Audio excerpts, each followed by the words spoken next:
in the 5th chapter of Gita, I just switched on now. I just repeat these few words. How Jnani behaves. Behave means how Jnani relates to the world and the people around. Means how is his relationship different? His outlook, his relationship, any relationship, a relation with a person based upon your understanding about the person.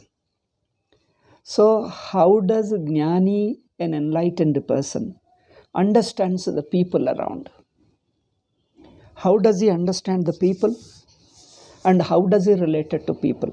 The idea is, does his relationship change?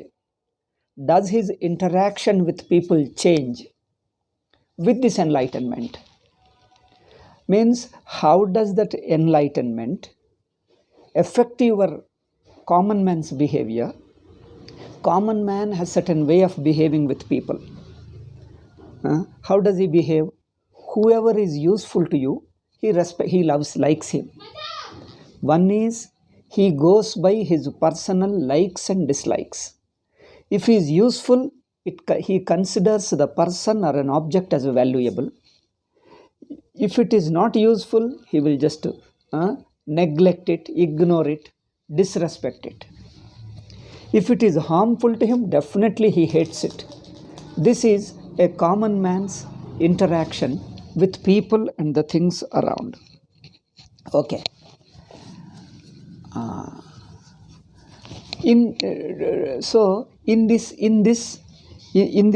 interaction, two things are there. One is his individual likes and dislikes govern his relationship with people and the things around. One is his individual likes and dislikes. Second is certain social conventions, the government laws, and certain religious restrictions, religious codes and rules also govern your behavior. Because the government law says that you have to respect a such and such a person in such and such a context. Okay, so our individual likes and dislikes is one. Our needs, one is, in fact, there further you can divide into many steps. Anyway, let me divide further. As I am speaking, I am reminded of these many steps. So, first, needs. According to the need, he values people or things. Additional to need, second step is his personal likes and dislikes also. His personal likes and dislikes govern his interaction with people and the things around. First consideration is his needs. Second consideration is his likes and dislikes. Third consideration is social conventions, government laws, okay, the protocols, the government laws, social considerations, social conventions, these also govern our behavior. Means, sometimes you have to like a person. Even if you don't like, you are supposed to respect. You can't misbehave with a person, because if there is a person whom you don't like, if he happens to be a big officer in the government or somewhere, you go there, even if you don't like, you are supposed to respect him, isn't it? You can't disrespect him even if you don't like personally. Even if you don't need him, still you are supposed to respect. See how at one level you don't need him, you don't need his help, yet you are supposed to respect. Okay, because the social law, conventions and government laws make a rule. They lay down the rule that you are supposed to respect them. So three considerations we have talked of. One is the needs, is one consideration. Second is your likes and dislikes. Third is your social conventions and government laws. Fourth is your religious restrictions also. Religion also says certain things you are supposed to respect. You have to see them holy and have a reverence for it.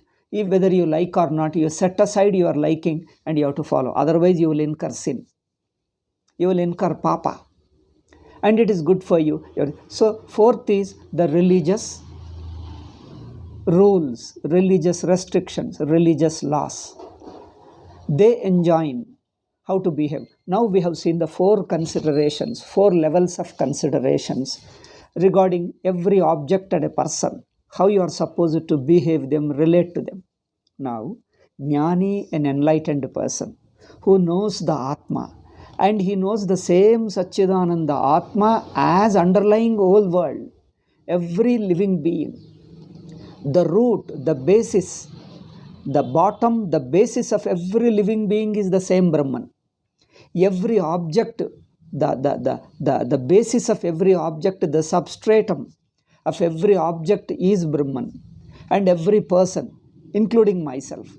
When Jnani, an enlightened person, understands that the entire world depends upon Brahman alone for their existence, then the world, worldly people, and myself, they are only simple forms like the ornament in a gold. When gold is underlying all the ornaments, so at the level of ornament, when you are interacting, one ornament relates to another ornament, carries out certain functions to achieve certain results in the world. Okay, now like in a actors, various characters in a drama, they interact. There are certain rules. You are supposed to behave in a particular way with another character in the drama, within the drama. So therefore the author of the drama determines what dialogue to say, how to behave, whether to wage war or whether to become friendly with him. All those rules laid down by the author. Similarly here, in the worldly convention, we have four considerations for our interaction. So Jnani, when he is enlightened person, his understanding of people and the world as well as about himself is much different from common man. Worldly people have these four considerations in relating to things and people. If a Jnani, being an enlightened person who transcends the very vision of all the world and stays as a Brahman and sees as a Brahman too, he himself is Brahman and sees everybody else as his own Brahman, his own Atma. He says everybody as himself as Brahman alone. Then such a person, when he interacts at the worldly level, at the body level, see, two things are there. He transcends the body, yet he interacts with the body. This is the beauty of Bhagavad Gita is, it is unlike Upanishad and other Vedanta texts. It talks about your daily life, your interaction also. In Upanishads talk about the direct principle, the truth, understanding the truth, that's all.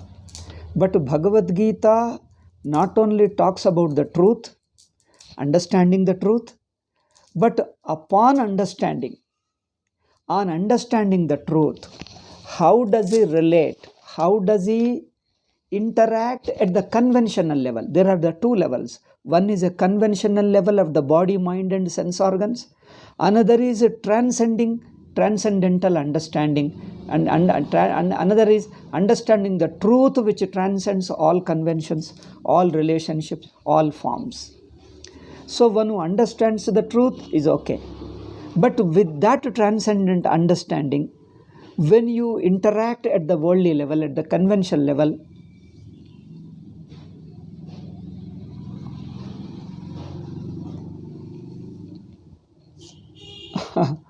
something happened to my cell phone.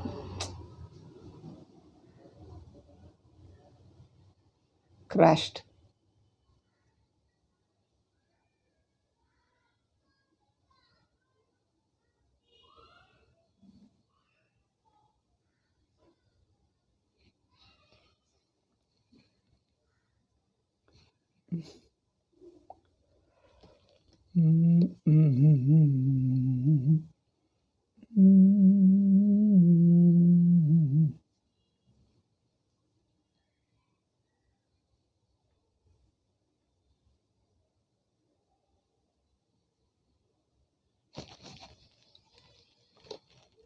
I'm just waiting for the cell phone got crashed.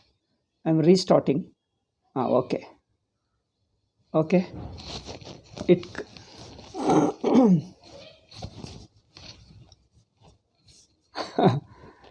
cell phone gave some trouble. I've just restarted.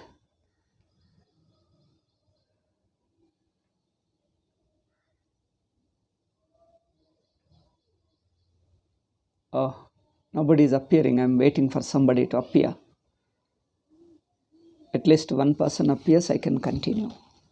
Earlier portion was suddenly crashed. Now restarted. No, nobody's here. What am I to say?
Okay. Yeah.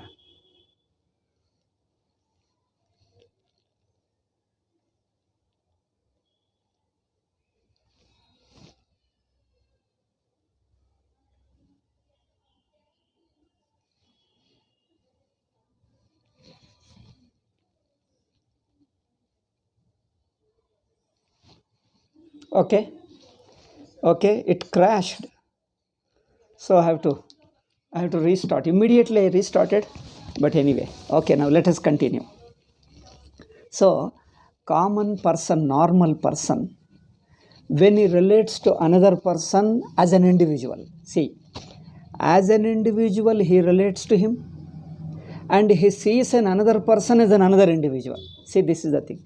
He sees all other living beings as each individuals, and he sees himself as an individual. This is a common man's understanding about himself as well as the other people. Now, with this Brahmajnanam, with this understanding, how does his understanding affect his interrelationship? Does it make any difference in his understanding of others? How does he relate to? See, Upanishads talk of transcendental understanding alone. They talk directly the transcendental understanding. Now you transcend your individual level and understand the truth directly. Then with that it is over. But Bhagavad Gita is a very, very special text. It is a very unique. It deals with another extra aspect which is useful to common man, which is useful to sadhaka. So with your understanding of the transcendental Atma, the Atma which transcends individuality, you understand yourself to be that Atman which transcends your individuality, yet when you are interacting at the individual level you transcend, yet you interact at an individual level. Then how do you see your individuality which you have transcended? See, it's in a very, very two levels talking is very difficult. Very difficult. People find it difficult to understand, or they get mixed up. It is like a character in the drama and the actor. Actor is outside the drama. A character is part of a drama.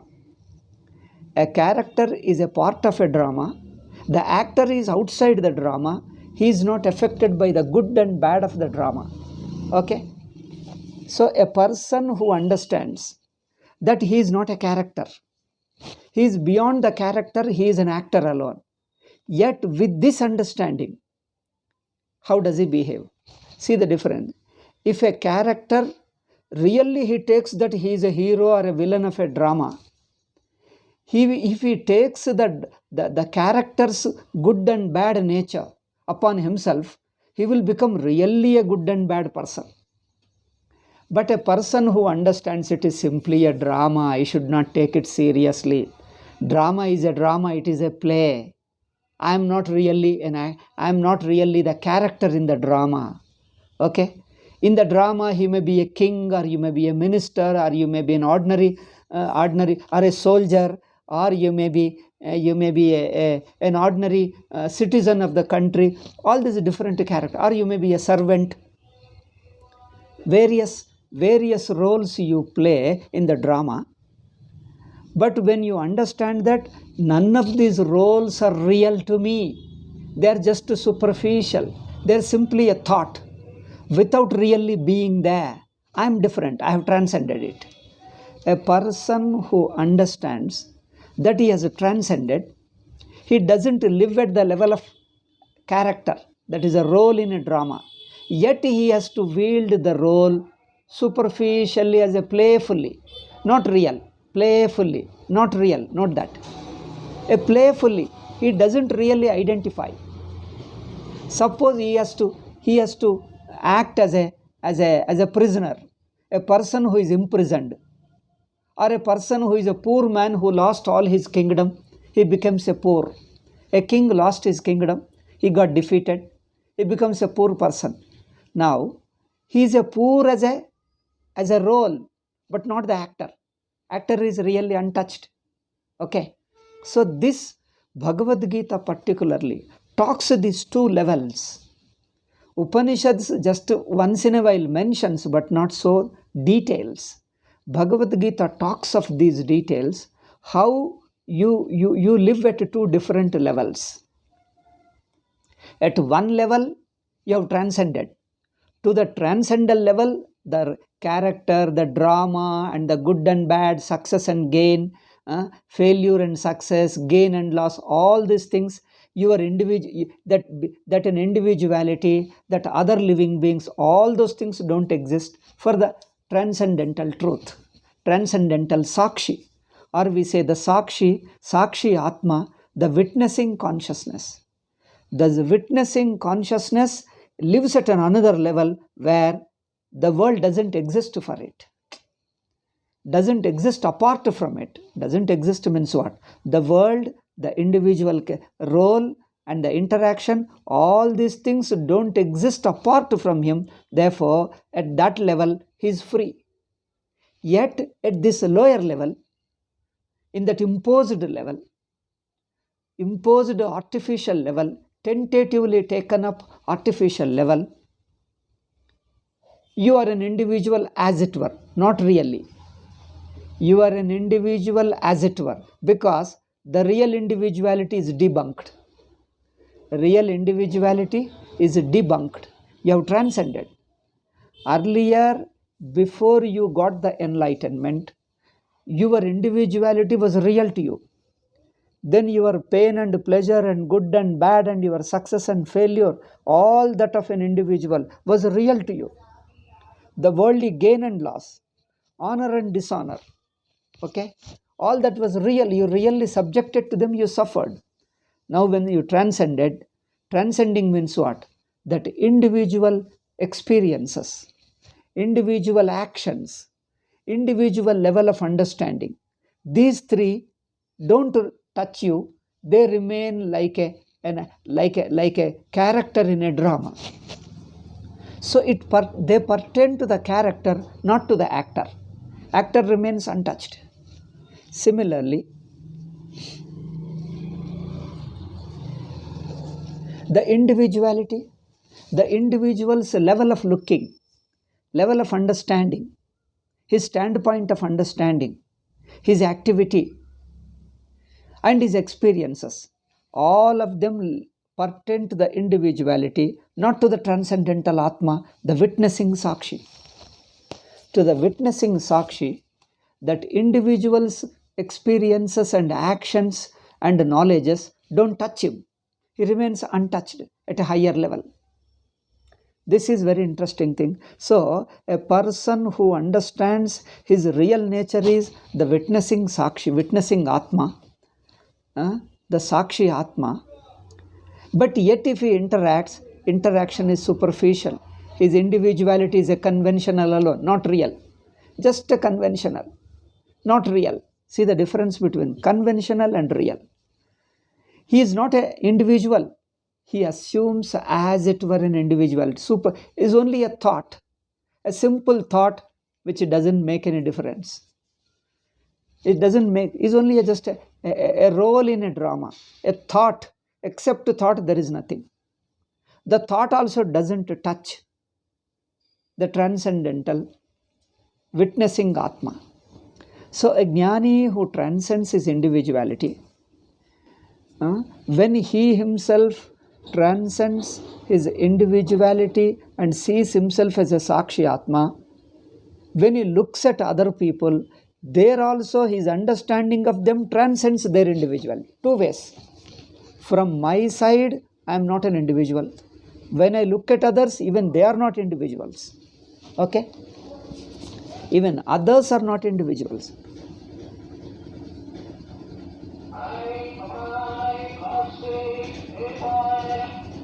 Okay. Even the other people, other living beings, they are also not individuals. That means individuality is only an external, superficial, a relative aspect. They, in their real nature, transcend their individuality, which appears to me that they are other people. When I see them, they also look like individuals. But the individuality is only an aspect visible to me. In his nature, he doesn't stand as an individual. He stands as a witnessing Sakshi, appears as an individual. See, two things. One, you stand. Another, you appear. These two, you have to be very clear. What you appear is to the other's standpoint. What you appear to be is for the other's standpoint, but what you really are is totally different. What you really are is the witnessing Atma, the consciousness, like in deep sleep. As you are in deep sleep, a non-individual, a pure consciousness, pure existence, beyond the body, beyond sense organs, beyond mind, just the conscious principle, the principle of consciousness. Okay. It transcends time and place. It transcends individuality. It transcends interactions. It transcends all kinds of relationship. That means it is free from the entire state. Just as when you wake up from the dream, you don't stand as an individual within the dream. That individual who obtained within the dream, he interacts with the dreamy people and dream objects. Dream people and dream objects, the dreaming person who is a part of a dream, he lives at the same level with the dream objects and dream people. Okay. The individual within the dream, he lives at the same level of the other objects and other people. But there is another one, a witness, who witnesses the entire dream state, who is outside dream, who is outside the dream state, who witnesses the entire dream state. A witness of the entire dream state is not a part of the dream state, but stands outside the dream state. As a basis, like all the pictures that appear in a mirror, mirror itself stands outside the apparent reflections in the mirror. The mirror itself stands outside the various reflections. See, two levels are there. One is the objects that are reflected in the mirror, And the mirror itself. Mirror is transcendental. The various colors, forms, and events that appear in the mirror, they are part of the appearances. But the mirror itself is not one of those apparent forms. The mirror is not within those reflected objects. It is the basis of all reflections. Or you take the film, the screen is one, the various pictures upon the screen is another level.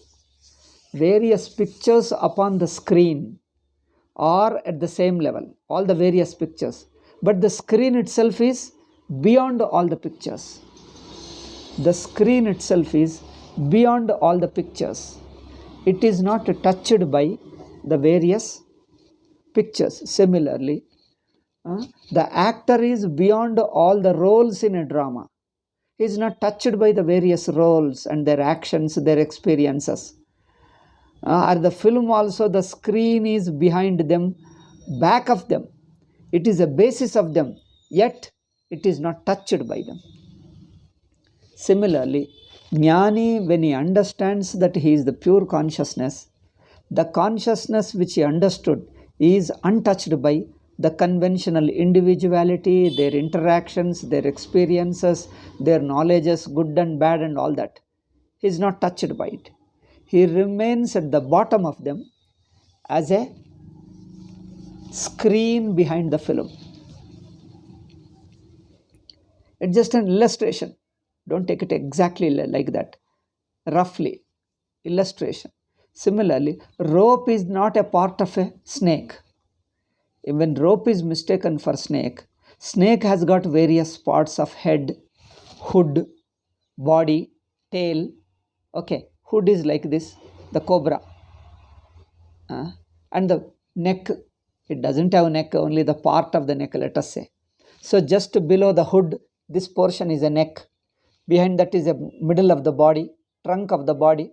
Then go to the tail. So this tail, trunk and the neck and the hood, all these exist at the same level. But the rope is at another level. Isn't it? Rope is totally at a different level.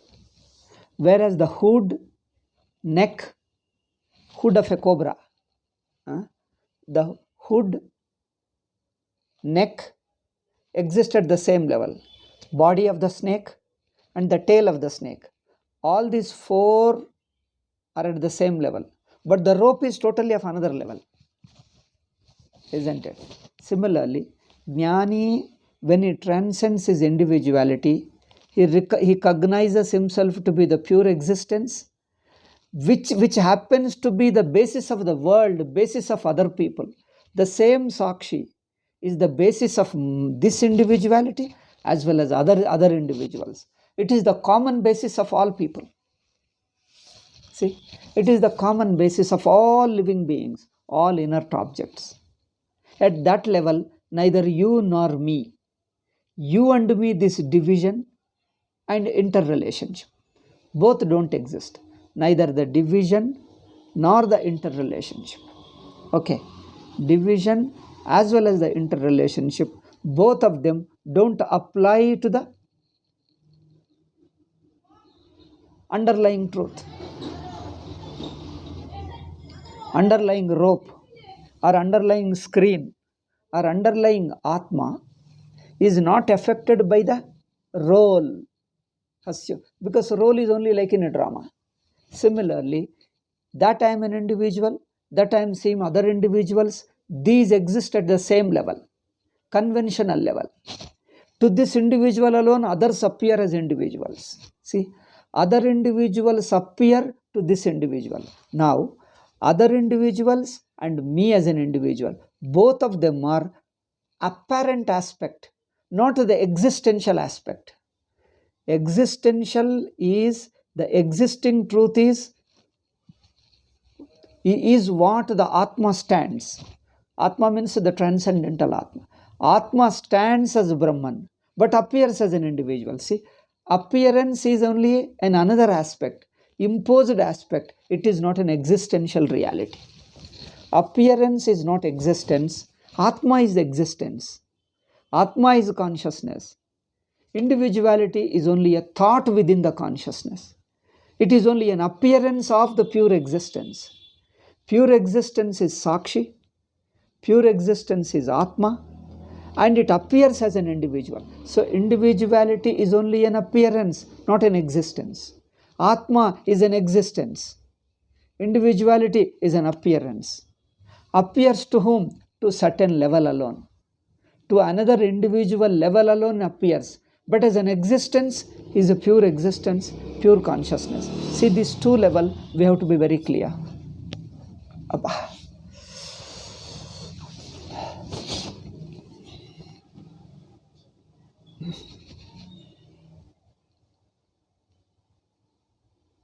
Okay. So, a person who understands that individuality is not my existence, it is only an appearance, a relative, a conventional relation, a relative, a conventional aspect, not my existence. See the difference. In a drama, he assumes a character. The character is an assumed one, imposed one, but it doesn't touch the actor. It appears superficially over the actor, but at the level of actor, the role which is appearing to the spectators, to the onlookers, to the audience, to the audience, to the onlookers, what he appears is only an appearance. It doesn't go beyond and touch the very core of the person. The core is the actor. It's just an example. Just as this example is, so in the real nature of Atma, Atma remains untouched. But the individuality is only an appearance at a certain level for a certain relational level.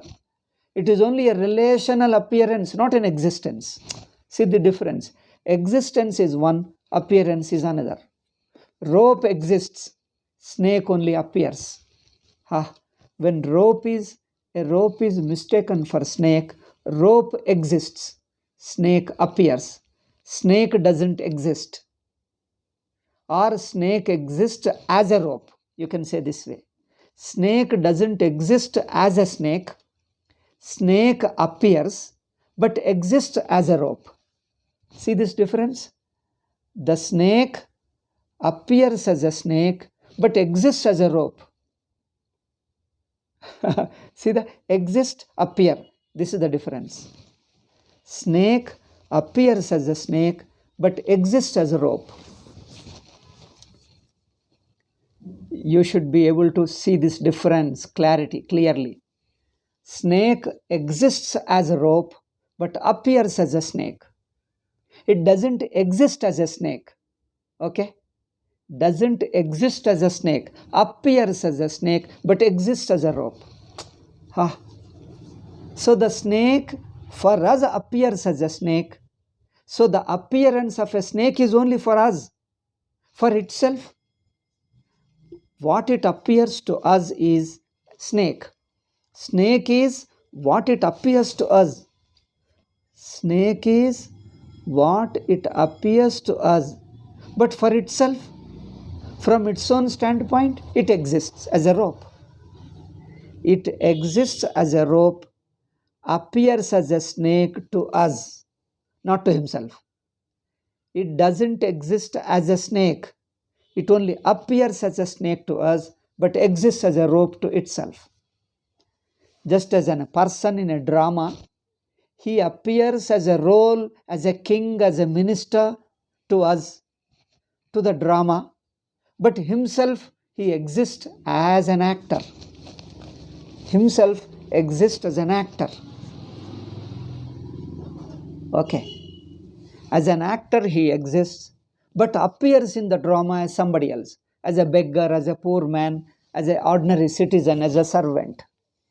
Okay. Here, existence is one, appearance is a relative. Appearance is not universal. See, appearance to given standpoint, to somebody. That's all. Existence is universal. Existence is universal. Appearance is to a given standpoint, not universal, not absolute. Existence is absolute. Appearance is not absolute, but to a given standpoint. You see the difference? Appearance is to a given standpoint, not absolute. Existence is absolute, not limited to a given standpoint. Therefore, rope is an existence. In the illustration, rope is an existence. Rope is a reality. But snake is only a tentative appearance, a relative appearance. Tentative, but appears to a given standpoint. You move away from the standpoint, appearance disappears. See, the snake disappears. If you drop the standpoint, which standpoint? The snake disappears or snake doesn't appear. Instead of disappearing, let us say snake doesn't appear. When you drop the standpoint, to which snake appears? The standpoint to which the snake appears. There is a standpoint to which the snake appears. Okay, the snake doesn't appear if you don't take the standpoint to which the snake appeared. Okay, snake appeared to a standpoint. Snake is not an existing reality. If existing reality, it is a absolute. It is absolute existence. Whether you like or not, whether you see or not, the existence continues. So the existence is absolute, but appearance is tentative, relative, from a given standpoint. See the difference? Do you see this difference? So a given standpoint, an individuality appears. Another is an individual. I am an individual. This is one standpoint, a limited, tentative, relative standpoint. It is not existence. That I am an individual is not an existing reality. That I see another individual is not an existing reality. They are only conventional reality. Relative reality means a conventional appearances. Just for sake of appearance, just for sake of interaction, they don't exist. In spite of your interactions, they don't exist. Like I give you another illustration, like in a magic. In a magic, the magician presents something, makes you feel, makes you see that something which doesn't exist. You see as if the person is there, but in reality it doesn't exist. He produces fruits. He produces some illusions. Oh, he makes you see something, but what you see is only you are seeing without the thing being there. Without the thing itself being there, you see something. It is only an appearance. Appearance is only appearance, not an existence. Existence is an existence because it is all the time there. All conditions it is there. It is absolute. Appearance, what is the difference between existence and appearance? Existence is absolute. All the time exist. Universally exist. Continuously exist. Irrespective of time, irrespective of place, irrespective of standpoint. It exists because it exists. It cannot but exist. It is absolute. But appearance requires a standpoint. And it appears to only that standpoint. You move away from the standpoint, it doesn't appear. You move away from the standpoint, it doesn't appear. Okay? So, the difference between appearance and an existence. Existence is not a standpoint. It is absolute. Appearance requires a standpoint. To that standpoint alone it appears. You move away from the standpoint, appearance is not there. You see, start seeing something else. So, snake is only a appearance to a standpoint. Rope, in the illustration I am talking, in the illustration, rope is not limited to a standpoint. Rope is real existence. Okay. Similarly, Atma is a real existence. Individuality is an appearance in a given standpoint. Tentative, conventional, relative. to a certain standpoint. You drop the standpoint or you take another standpoint, your individuality is not there. Okay?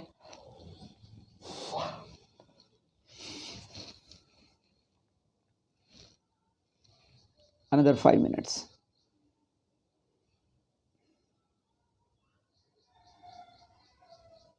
Okay. So similarly, a jnani who understands his existence, yet he has to relate at an apparent level. The appearance only at a tentative to a standpoint, not absolute existence. Okay? A person who transcends his apparent form, a person who discovers that who is a real existence, not an apparent form. Yet he has to interact, he has to just to do like a playfully, just like in a drama when he plays. How does he relate? Because he himself is not an individual, is an assumed individuality. He sees the other people, they are also as an assumed ones. He sees the assumed individualities. My individuality is assumed, others are also assumed. Transcending both these assumptions is the underlying existence, one non-dual existence. So a jnani who understands that absolute non-dual existence, jnani who understands that absolute non-dual existence, it is absolute because it is not confined to a given standpoint. Okay. And such a person,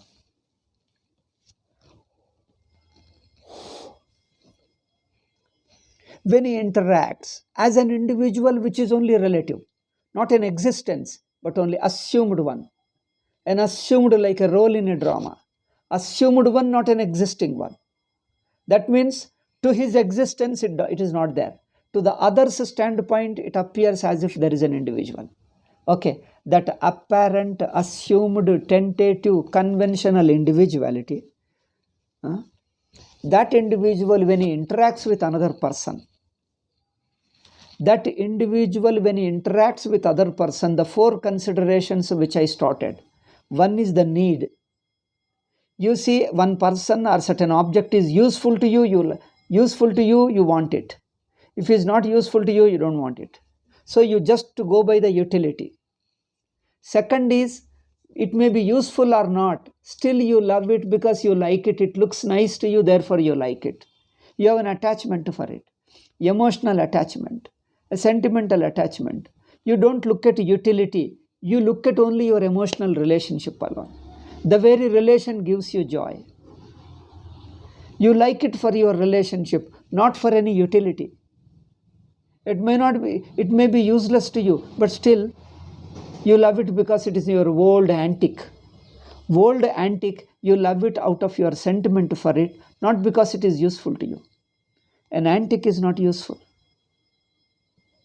You love it because it's still you, emotionally you can relate to it. So raga dvesha. One consideration for interaction with other people is need. Second, likes and dislikes, emotional attachment. Okay. Third consideration is social conventions and government laws. You have to follow certain laws of the land. Or if you are in a foreign country, you have to follow the international laws.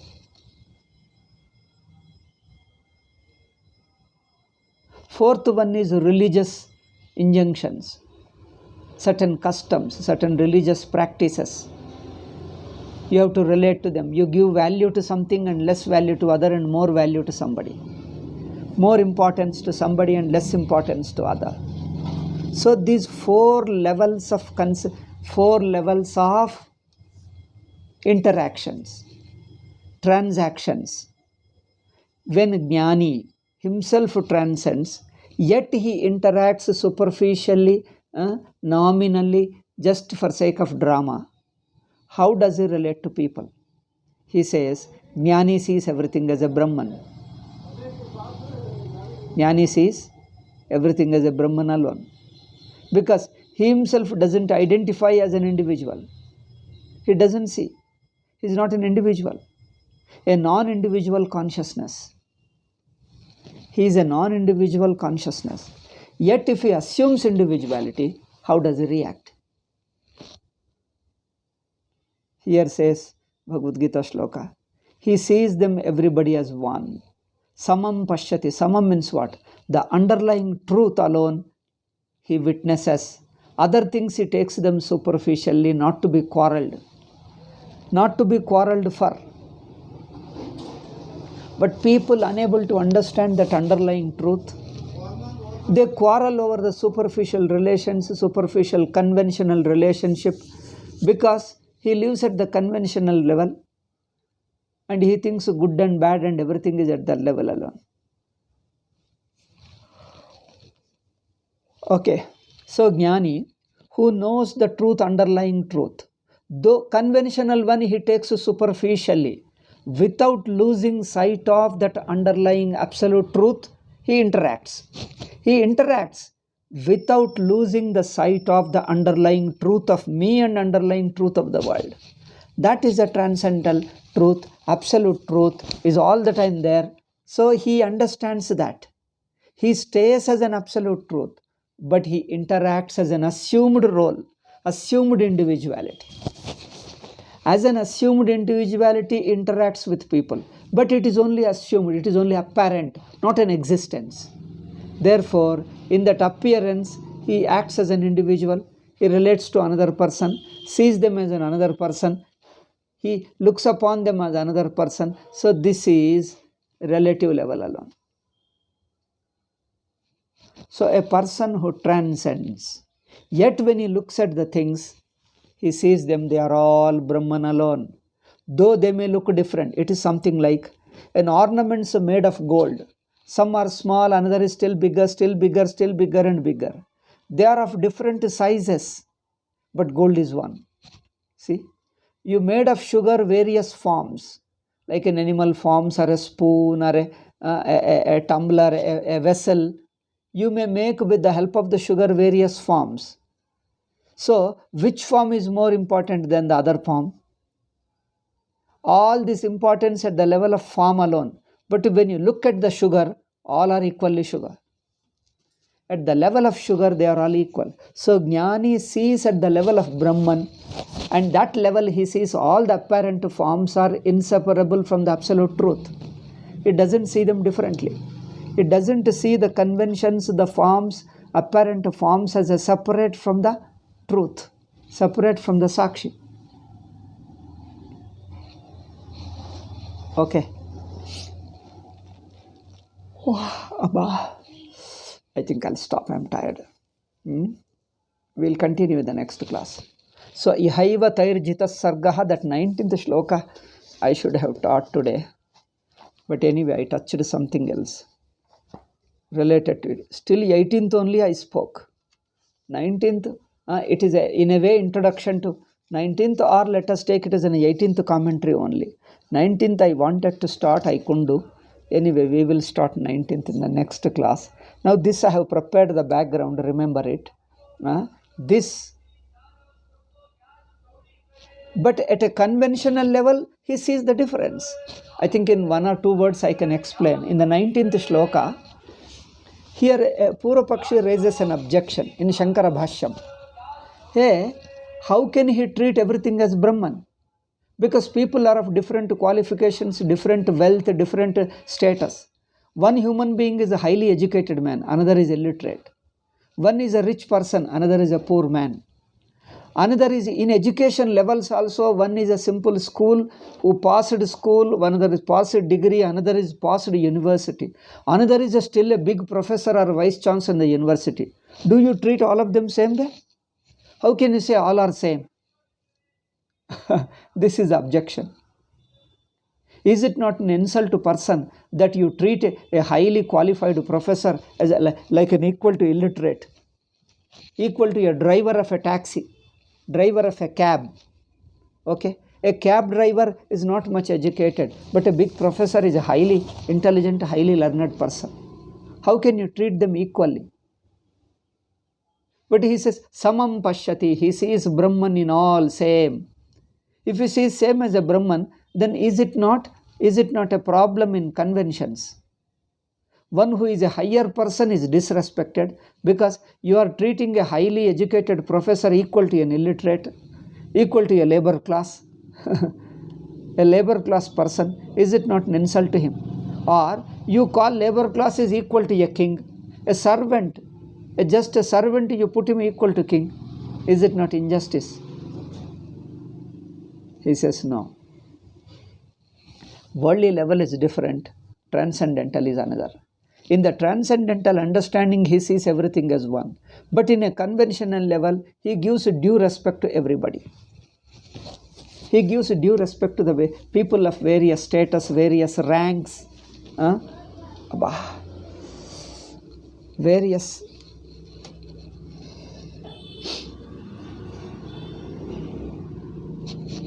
various ranks.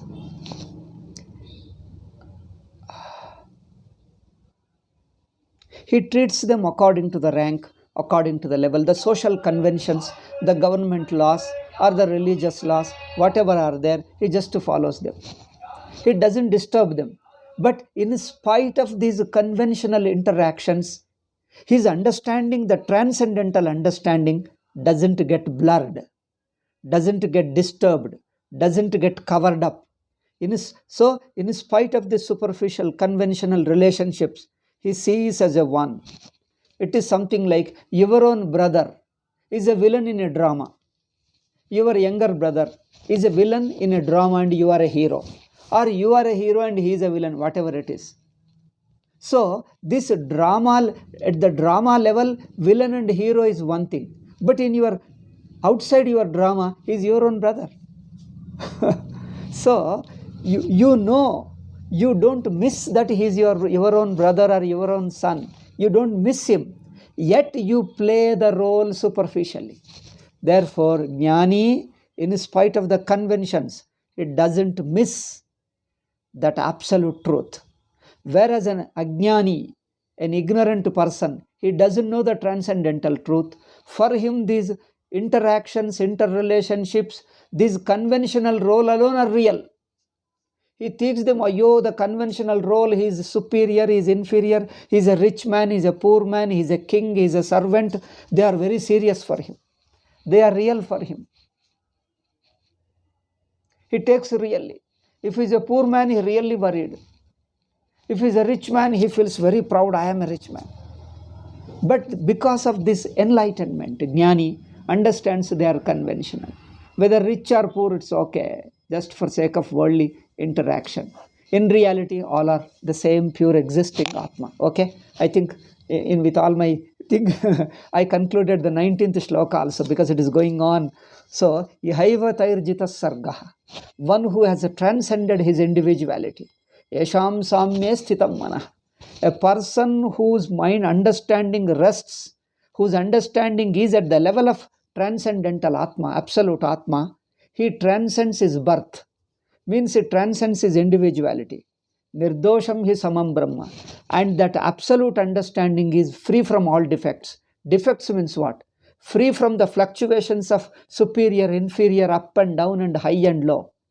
That absolute Brahman, absolute Atma is free from the conventional relationship.